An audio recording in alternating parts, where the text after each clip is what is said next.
Olá pessoal, meu nome é Paulo Oliveira, sou Head de Comunidade aqui na Nestec e hoje a gente vai falar de torre de controle. O que é, o que não é, qual que é o conceito, onde surgiu, que números a gente tem, que operações que existem aí implementadas, né?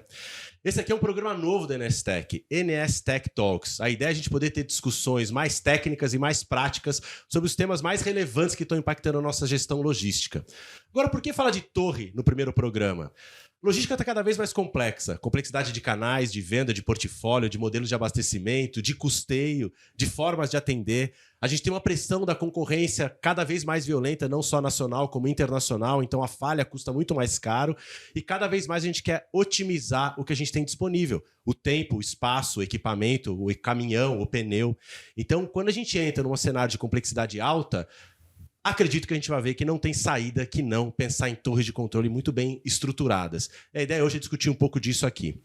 Estão comigo aqui no estúdio Lara Caroline, a nossa head de conteúdo da Nestec, que vai ajudar um pouco aqui com dados, né, Lara? Olá, vou estar aqui trazendo muitos dados. E os nossos convidados de hoje são Aquiles Rodrigues, head de torre de controle da Nestec. Tudo bem, Aquiles? Excelente, obrigado pelo convite, Paulo. E o Mário, gestor da torre de controle da PepsiCo, vai poder trocar um pouco de experiência aqui, né, nessa prática. Tudo bem, Mário? Tudo jóia. Queria agradecer o convite. Obrigado, Paulo. Obrigado, Lara. E obrigado, Aquiles, pela essa oportunidade. Acho que vai ser muito interessante, como a gente falou antes. A gente não falou antes, né? Esse programa não tem combinado. A gente vai trazer tudo ao vivo mesmo para vocês conseguirem pegar a verdade da verdade. Eu queria começar um pouco pelo fim. E vou começar com o Mário, antes da gente começar aqui.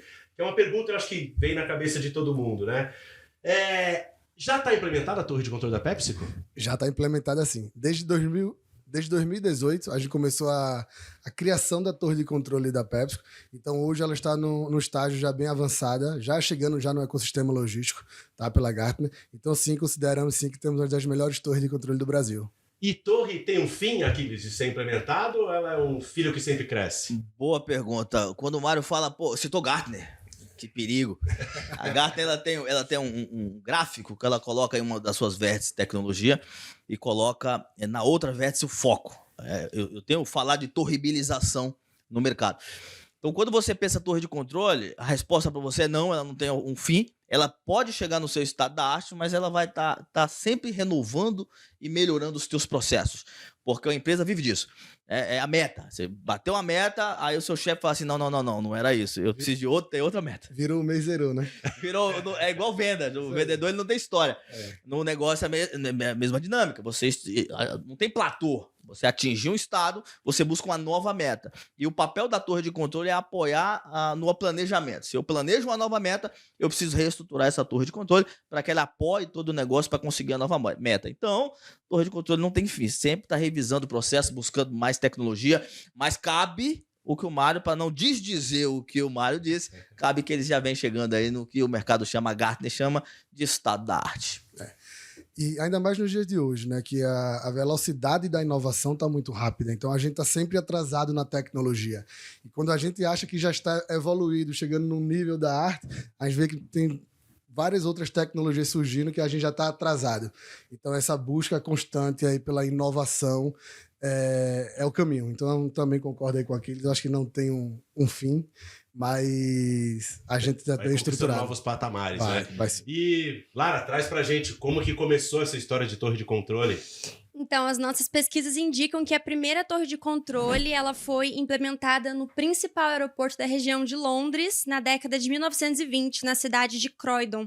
Ela foi criada dado o aumento de voos domésticos e a necessidade de coordenar pousos e decolagens para o melhor aproveitamento do aeroporto e para a segurança também, né, dos voos. Interessante, já puxa dois pontos importantes aqui, né? A gente fala muito de eficiência em logística e, claro, também tem uma questão de segurança. E o Aquiles trouxe essa buscar novos patamares sempre. A implementação da torre mudou a cadeia de abastecimento também? Ela força outras áreas a trabalharem diferente? Com certeza, tá? Então, puxando também para essa parte de segurança, a gente vê o quanto está avançado as companhias aéreas na parte de segurança. Tá? Se pegar dados aí, é infinitamente menor o número de acidentes aéreos do que de rodoviário. Então, a gente tem um grande percurso ainda para chegar. Mas toda essa evolução que a gente está tendo em torre de controle puxa várias outras áreas da companhia, principalmente, assim que eu consigo lembrar, é qualidade e segurança. Tá?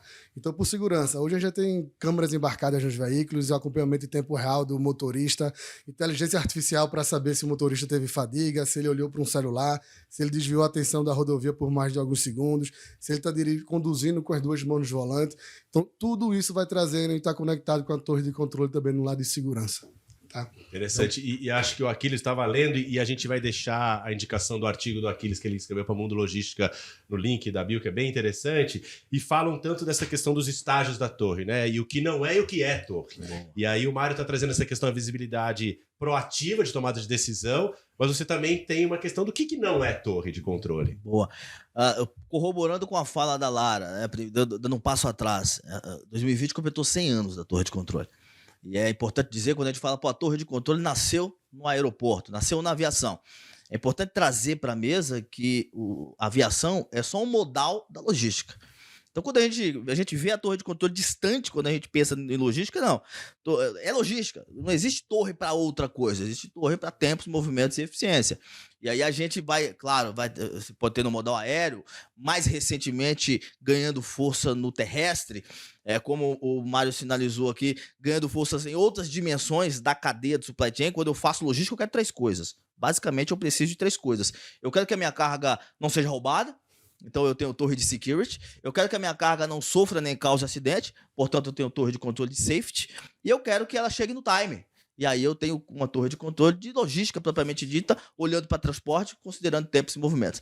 Mas quando eu penso em torrebilizar a cadeia de supply chain, eu poderia ter uma torre de estoque, uma torre de planejamento, uma torre de pedidos. Então torre de controle é um conceito que perpassa e atende toda a cadeia, a fim de entregar no fim do dia nível de serviço, melhorar a qualidade do meu serviço para o meu cliente e que esse nível de serviço esteja dentro do custo de servir, ou seja, dentro do orçamento. Não entendendo muito bem o que é torre de controle, Paulão, as empresas vêm implementando o que carinhosamente eu chamo de torre fake.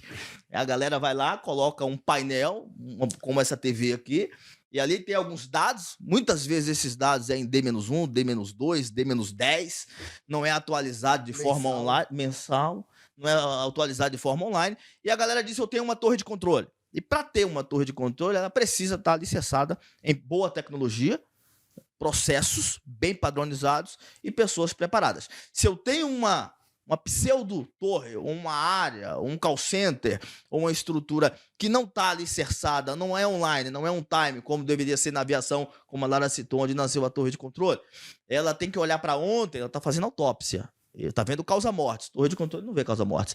Então eu chamo isso de torre fake. Ou de uma torre showroom. Tá ali para inglês ver, o diretor passar, tá bonitinho, etc e tal. Mas não causa a transformação no negócio, que, de novo, o papel da torre de controle é entregar um baita nível de serviço dentro do orçamento. Fim das contas, é isso, podendo olhar para a cadeia como um todo, security, logística, safety, planejamento, estoque. Por aí. Não que não faça sentido não ter só visibilidade sobre o passado, mas não dá para chamar isso de torre, né? Que é a questão, fala, Mário. E um cuidado muito grande, muitas empresas têm muitos dados e poucas informações. Então vou dar o exemplo da nossa empresa, na PepsiCo. A gente lá em transporte, a gente tem quase 7 sistemas. O RAP é o SAP, o TMS é W Yonder, monitoramento em tempo real, One Network, e vai vários outros sistemas que tudo geram dados para a companhia. Se eu não tiver um time de cientista de dados que garanta a acuracidade dos meus dados, eu não tenho nada. Eu tenho dados. Dados é sentimento, eu não tenho informação.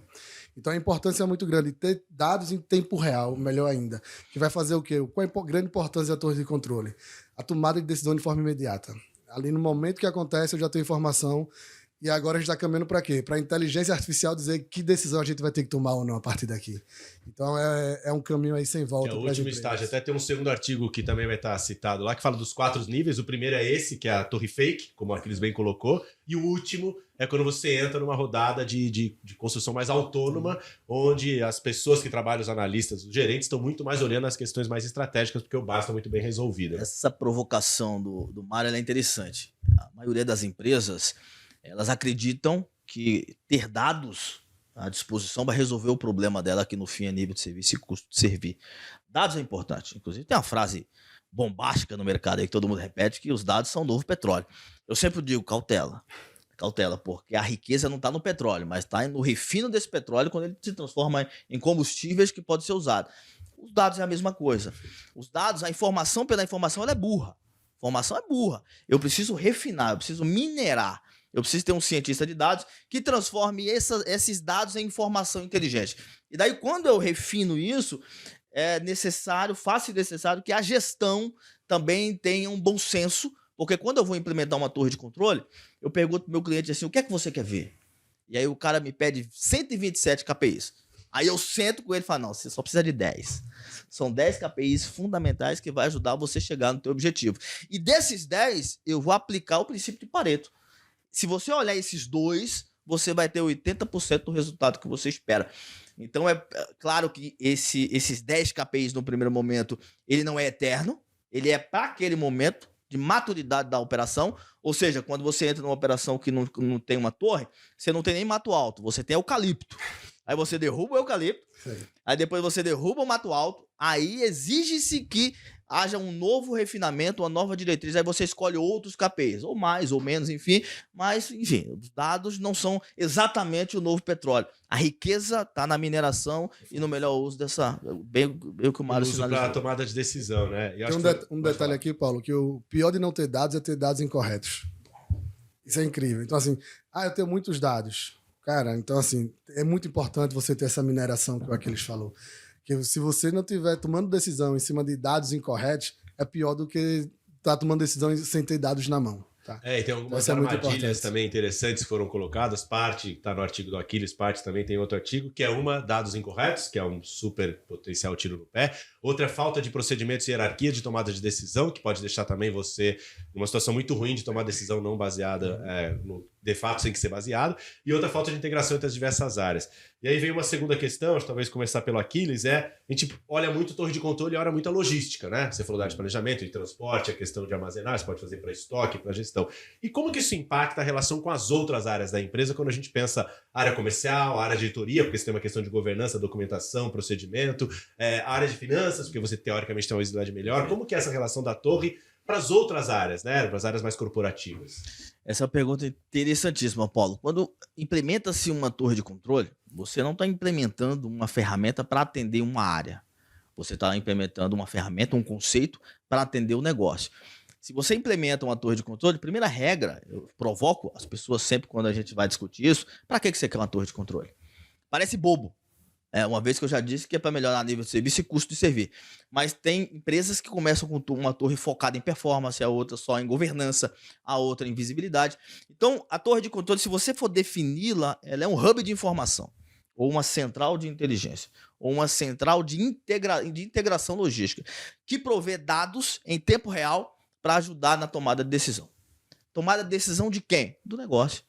Uma vez que eu centralizo, e aí pegando o link do Mário, eu tenho dados à disposição, é fundamental que eu saiba o que fazer com esses dados. Portanto, é vital dizer que a torre de controle ela passa por tecnologia. Para ter dados à disposição, eu preciso de tecnologia, eu preciso de software, eu preciso de integrações sistêmicas. No entanto, eu preciso também do pilar de processos. Eu preciso voltar para dentro de casa e definir quais são as minhas regras de negócio, quais são os meus processos, o que eu vou padronizar, o que é que eu faço com esses dados? Pô, eu tenho aqui uma baita informação da operação, o que eu faço com ela? Quem eu aciono? Quem eu acesso? Com quem eu vou interagir? E nessa interação existe o envolvimento de todas as outras áreas. Quando um caminhão chega no meu principal cliente e ele demora 2, 3, 4, 5 horas para descarregar, esse é um problema logístico? É um problema logístico, mas da logística não, é um problema do negócio. Eu vou precisar acionar Customer Service, eu vou precisar voltar para o time de comercial. Pô, temos um acordo de lead time com esse cliente, podemos ter um acordo, podemos dar essa visibilidade que existe um gargalo no recebimento desse cliente. Então a torre, nesse primeiro momento, as pessoas olham com um pouco de desconfiança, porque ela está expondo, ela está trazendo a informação, mas logo mais ela vira um fiel da balança, porque ela é a detentora dos dados e o negócio, né, o tributário, o jurídico, o customer service, vendas, logística, começa a perceber que existe uma central informativa, detentora de dados, com processos padronizados, e o terceiro pilar com pessoas preparadas que estão seguindo uma árvore de decisão, um escalation list, um processo muito bem padronizado. De novo, quando se implementa uma torre de controle, não é possível que logística determine qual vai ser o processo a ser seguido. A gente tem que fazer uma gestão da mudança, colocar todas as áreas na mesa, incluindo o meu cliente, para que a gente possa definir os SLAs.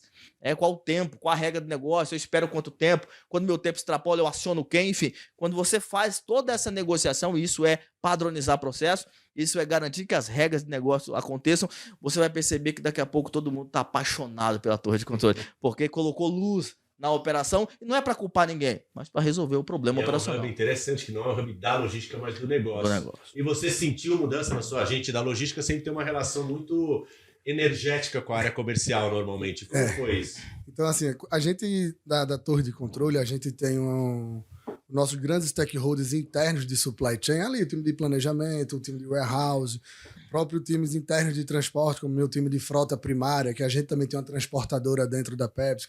Então, eu tenho vários stakeholders internos, tá? Mas o que você começou a trazer na sua pergunta é, e esses stakeholders externos aqui, que acaba, da quantidade de dados e informações que a gente tem, a gente vira primordial para eles. Então, a gente vê claramente o time de financeiro, que a gente já começa o mês tendo dizer, ó, meu EUP é esse, a minha previsão para fechar o mês é essa, e vou dar um save, eu vou dar algum estouro aqui. Então, a minha curiosidade nos meus forecasts já começa a ser assim, não tenho nem 1% de desvio, nem para mais, nem para menos. Então, o time de finanças já traz a gente como um dos principais stakeholders para a companhia. Porque vocês sabem, o custo de transporte dentro da logística é um dos maiores que tem. Então, qualquer saving que eu estou dando para a companhia, que eu não estou dando visibilidade, a companhia perdeu de investir esse dinheiro em outra área. Ou então, pior ainda, qualquer estouro que eu trago no fechamento do mês, que eu não dê essa visibilidade, a gente está impactando os resultados diretos da companhia também. Então, essa previsibilidade financeira que a Control Tower consegue trazer, quando a Control Tower é tão bem estruturada, isso é primordial. Então, toda semana, a gente vai dia a dia, qualquer carga que a gente vai contratando, a gente vai atualizando nosso forecast de previsão de fechamento. Isso aí para todas as outras áreas. A gente, na Pepsi, a gente é das áreas que mais entrega projetos de produtividade. E a gente, além de entregar os projetos internos de transporte, a gente também é uma base para as outras áreas entregarem projeto. Todo o time de planejamento usa a nossa base de dados para buscar oportunidade. O time de techs começa a olhar nossos dados para buscar projetos internos lá de tax, tá? Que para o Brasil é muito importante, benefícios fiscais. Tá? Então, assim, a gente hoje é uma área, devido à quantidade de dados, tá? A gente é uma área muito importante na companhia, com os stakeholders internos de supply chain e até os stakeholders externos também. E o ganho da eficiência que eles traz, né, de buscar para a logística, acaba sendo completamente igual para todas as outras áreas, né? Previsibilidade, eficiência, melhor uso de recursos. Não tem poucas operações, né, Lara? O que a gente tem aqui no universo NSTech em termos de operações de torre de controle hoje? Hoje a gente tem mais de 100 operações implementadas e em vários mercados, como agronegócio, e-commerce, alimentar, indústria pesada. Temos aí uma grande variedade de torres na NSTech hoje. Tem um pouco desse paradigma também, Aquiles, queria puxar você, que é achar que torres servem só para um determinado de operação, a gente já viu que não. O segundo ponto, parece que o endgame é muito similar, que é esse estágio 4 aí, super autônomo, mas o início não, como você bem colocou, às vezes você começa por transporte, às vezes por armazenagem. Agora, por onde começar? Boa. Eu tenho provocado a galera no seguinte ponto, cara. Quando você vai montar uma torre, quando a empresa não tem nada, vamos pensar numa empresa que não tem nenhum controle, né? A maior dor das empresas não está exatamente só na tecnologia, está nos processos. Mas você não tem essa percepção porque falta luz. Então, se eu tiver que começar por alguma área, eu começo pela integração. Primeiro, claro, eu tenho que fazer um assessment. Tem muita gente receitando remédio sem saber qual a dor do paciente. Então, fazer um assessment, entender a principal dor do negócio é fundamental para que eu possa diagnosticar. É claro que a gente já sabe que existe uma coxa de retalho nas empresas. É um monte de sistema, muitas vezes, que não se conversam. E apesar de ter muitos sistemas, as empresas ainda usam absurdamente a planilha de Excel. É o maior sistema hoje, o mais comum sistema nas empresas é a planilha de Excel. E monitora os caminhões por aquele sisteminha do Zuckerberg, o WhatsApp. Pergunta ao motorista, onde é que você está? Então, o dia a dia de 90% das empresas é esse. Então, fundamental, jogar luz na operação. Então, eu começo com assessment e faço a integração desses sistemas. Quando eu integro, eu coloco, enquanto uma tecnologia intermediária, hoje nós temos Era 4.0, era digital, fala-se tanto de digitalização, a gente já está evoluindo para o 5.0, que é onde se fala de metaverso e etc e tal, e tem muita empresa ainda presa, encarcerada no que eu chamo de bolha 3.0. Ela tem computador, ela tem software, mas nada é integrado. Então, primeira fase de uma torre de controle, integre todos os sistemas que você tem. Integre, traga luz e comece a ter dados à disposição. Aqueles, aí eu tenho uma torre de controle? Não, você tem uma torre de dados. Uma torre que vai trazer minimamente uma visibilidade para a sua operação. Depois que você tiver com a operação visível, você é como se levantar o tapete onde a sujeira está escondida e você sopra, aí você vai começar a ver o problema. Começou a enxergar o problema, você vai perceber que precisa organizar os processos e treinar as pessoas, padronizar as regras do negócio e preparar as pessoas para que tomem decisão agora pautada em dados. Então eu diria, comece por um assessment, para que você não receite um remédio errado para o paciente, chamado empresa, e depois jogue luz da operação integrando o seu ecossistema debaixo de um mesmo data lake, todo mundo olhando a mesma informação e abandonando aos poucos, não vai abandonar nunca, mas abandonando aos poucos o Excel. O Excel vai estar lá de algum modo, nos perseguindo, nos ajudando, mas você vai ter agora um BI com mais informações para tomada de decisão. E Mário, você talvez tenha vivido, né? Certamente essa questão inicial integrativa, e eu sei que vocês também expandiram para a América Latina, e foi depois construindo, né, e trazendo mais e mais operações. Como é que é essa tomada de decisão do que entra na torre, né? Como é que vocês vão trazendo as operações para a torre? A gente na América Latina começou no México, tá? A primeira torre de controle da PepsiCo, e logo na sequência Brasil, tá? Mesmas tecnologias, mesmos sistemas, pessoas diferentes e processos diferentes. A torre de controle do Brasil, ela hoje é um bench para a Latam, mesmo sendo a segunda, tá? Por causa do uso da tecnologia. Não adianta nada você ter lá um software disponível, a tecnologia disponível, se você não utilizá-la, não vai adiantar de nada. Então o Brasil hoje é referência em uso das tecnologias. Então hoje a gente está mais do que 14 países diferentes da América Latina, usando os mesmos sistemas, mesmos processos, mesmos indicadores, reuniões semanais com todos os países, compartilhando boas práticas e compartilhando também oportunidades que a gente tem e com visibilidade em tempo real de todos os indicadores das operações, tá? Por onde começar é simples assim também. A gente precisa começar pela parte operacional. Eu tenho que começar com o meu procedimento padrão operacional muito bem desenhado e muito bem seguido pelos times. O conhecimento tem que estar no procedimento, não pode estar nas pessoas. Diversas vezes a gente acompanha que começa a fazer um procedimento, tem algum motivo, algum turnover ou não, esse conhecimento se perde nas companhias. Então, o primeiro detalhe é estruturar os procedimentos. Tá? Então, a gente tem hoje, toda a América Latina, praticamente os procedimentos padrões para todas as operações. Tá? É interessante, esse é um ganho quase qualitativo, mas hiper importante, né? Já foi falado da questão da governança, mas também do conhecimento ficar dentro da empresa, né? E, Lara, ganhos quantitativos, a gente tem algum exemplo aí, NSTEC, mercado? Com certeza. Se a gente olhar essas mais de 100 operações implementadas aí da NSTEC, hoje a gente pode dizer que nós temos uma queda de custos operacionais com gerenciamento de risco de 50%, aumento de 15% da produtividade da frota, 99% de entregas dentro do prazo, 100% da frota monitorada, aumento de 17% da eficiência do ciclo logístico e redução de 40% do tempo de fábrica. Só que agora, se a gente olhar um artigo da Accenture de junho de 2023, eles falam de aumento de receita de até 1% através de redução de vendas perdidas, redução de custos logísticos em 3% a 5%, aumento de eficiência da mão de obra em 10% a 20%, redução de estoque de 5% a 15% e diminuição de destruição, doação e desconto de 8% a 15%.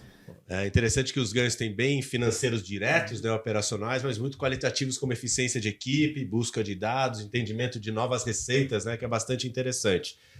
Para fechar, papo bem rápido, bem interessante poder pegar ideias aqui, mas 3 dicas de ouro, Mário, para quem vai entrar, e já devia ter entrado talvez na ponto de vista do Aquiles, para quem vai entrar nesse mundo de torre de controle. Eu acho que a primeira é bem básica, que é ser brilhante no básico, tá? Ser brilhante no básico é garantir a ocupação do veículo cheia. Nosso grande consultor também, o Arthur Rios, fala que é suar nossos ativos. Então, se você tem frota própria, não pode ficar parado. Então, é feito avião em aeroporto, troca a tripulação e o equipamento sempre rodando ao máximo. Então, é ser brilhante do básico. Esses indicadores operacionais, ocupação, ciclo operacional, tempo de descarga, tempo de carregamento, filas em clientes, isso tem que estar muito no dia a dia da operação. Tá? Então, é ser brilhante nesses detalhes básicos. O segundo é uma busca incansável pela inovação. Então, hoje a gente já está atrasado. Já tem surgido novas tecnologias que a gente não está nem sabendo o que é. Então, é sempre uma busca incansável por novas tecnologias. E o terceiro aqui, pelo que a Aquiles também falou, são os procedimentos. Tá? Tá sempre com os procedimentos atualizados. Não adianta ter um procedimento lá grudado na parede. Última revisão, atualização há 5, 6 anos atrás. Tá? Então, tá todos os procedimentos muito bem atualizados. Então, são as 3 dicas aqui que eu deixo. E eu vou pedir para o Aquiles um convite, Aquiles, para quem ou está no estágio 1 dessa torre passiva, né? Mais de dados, mais de visibilidade, menos de ação, ou para quem ainda não entrou nessa jornada de torre. Chama esse pessoal para cá. Cara, assim, primeiro que é um caminho sem volta. Estamos em era 4.0, virando para o que a gente chama de 5.0. Logística virou marketing. Ou você azeita, melhora a tua logística. E não estou falando só de redução de custo, mas de encantamento do cliente, de nível de serviço. Não adianta, nesse mundo moderno, competitivo, a gente está vendo cada vez mais, especialmente no mundo dos marketplaces, do last mile, as empresas brigando, lutando por esse destaque, por o primeiro lugar no Olimpo. Não dá para ser só eficiente, precisa ser eficaz. E a diferença de eficiência e eficácia é que eficiência é muito bom, é você fazer a coisa certa. E eficácia é você fazer certo a coisa. E quando a gente pensa de fazer certo a coisa, passa por digitalização, mas não só, porque tem uma diferença brutal entre digitalização, digitizar a operação e automatizar a operação. Quase que um trava-língua. Eu digitalizo quando eu coloco a minha operação numa perspectiva digital. Digitizar é eu tirar os papéis, abandonar o Excel e conseguir colocar tudo isso dentro de um sistema que eu acabei de integrar. E muitas empresas não fazem isso. E depois que eu tenho uma operação digitalizada, eu automatizo.